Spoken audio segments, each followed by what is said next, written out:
Подбеласичкиот појас, нејзините населени места и природата која дарила се еден од најголемите природни предиспоненти за развој на туризмот во Југоисточна Македонија. Ѓурѓа Трајкова, со потекла од подбеласичкото село Дражево, сакајќи незиното село да живее како некогаш, е чекор кон реализација на идејата за развој на селскиот туризам.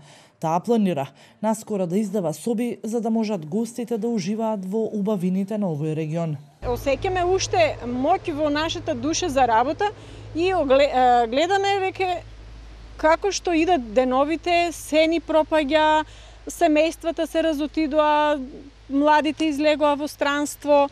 Тотално жално е за целата средина. Значи во подножието на Беласица има идеални услови за развој на рурален туризам, чист воздух, чиста природа. Ѓурѓа има идеја во иднина да ја реставрира и запуштената семејна куќа со автентичен стил. Има намера да изгради и пропратни објекти кои ќе бидат традиционални за овој регион. Јас мислам дека во овие објекти овде, каде што сме израснати, си го напуштаме огништето и можеме да направиме идеални услови за развој на руралниот туризам.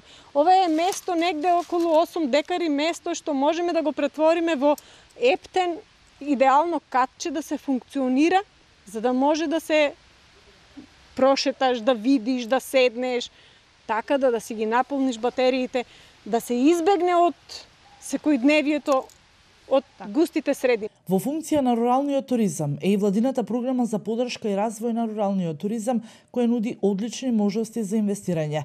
Во насока на искористување на потенцијалите на подбеласичкиот регион работат и општинските власти. Во наредниот период ќе работиме активно на подобрување на оваа инфраструктура, пред се туристичката инфраструктура. Преку програмата за рурален развој за 2015 година се предвидени обнова на самите пешки патеки и на самите платформи за наблюдување на двата водопади, на Смоларскиот и на Колишинскиот. Годишно природните реткости и убавини кои ги нуди подбеласичкиот регион ги посетуваат околу 50.000 гости, но за жал тие доаѓаат на ден или два и ретко остануваат во подбеласичките села кои немаат поголем потенцијал за преноќишта.